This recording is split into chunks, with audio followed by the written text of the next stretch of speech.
Praise the Lord. யோவான் 8ஆம் அதிகாரத்திலே ஒரு விபச்சாரிய ஸ்திரீயை இயேசுவிடத்துல கொண்டு வந்து, இவள் பாவி, இவளை ஆக்கினைக்குள்ளாக தீர்க்க வேண்டும் என்று சொல்லி அங்கிருந்த வேதபாரகர்கள் பரிசேயர்கள் சொல்லும் பொழுது தேவன் ஒரே ஒரு வார்த்தை மாத்திரம் சொல்லுகிறார், உங்களில் எவன் பாவம் செய்யவில்லையோ அவன் இவளை ஆக்கினைக்குள்ளாக தீர்க்க வேண்டும் என்று சொல்லி. மாணவர்களே, ஒவ்வொரு நாளும் நீ பாவி என்று உன்னை வெறுத்து ஒதுக்கி கொண்டிருக்கிற உலகம் ஒரு பக்கம், பாசமாக நீ பாவி என்றாலும் நான் உனக்காக இருக்கிறேன் என்று அழைக்கிற தேவன் ஒரு பக்கம்.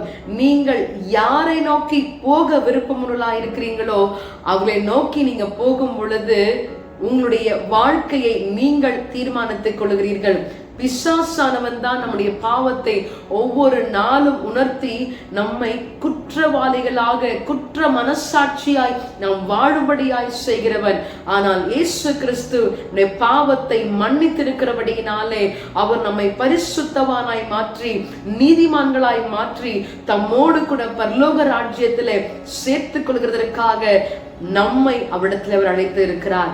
இந்த நாளிலும் பாசம் மிகுந்த தேவனை ஆராதிக்க விட்டுக் கொடுப்போமா? Praise the Lord. பாவம் பாரா பரிசுத்தனா,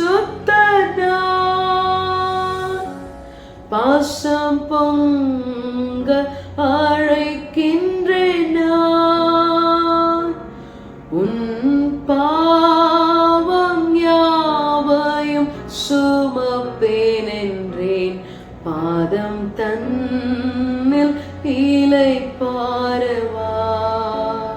ஆம் ஆண்டவரே, எங்கள் பாவத்தை சுமந்து தீர்க்கும்படியாக வந்த தேவ ஆட்டுக்குட்டி நீர். ஒருவேளை தெரிந்து தெரியாமல் நாங்கள் செய்த எங்கள் தப்பிதங்களை நீர் மன்னித்து எங்களை பரிசுத்தப்படுத்தி நீதிமானாய் மாற்றி இந்த நாளிலும் கூட எங்களை நீ தகுதிப்படுத்தி நடத்தும்படியாய் விட்டுக் கொடுக்கிறோம். ஆசீர்வதியும். இயேசு கிறிஸ்துவின் நாமத்தில் ஜெபிக்கிறேன் பிதாவே, ஆமென். God bless you. Have a blessed day.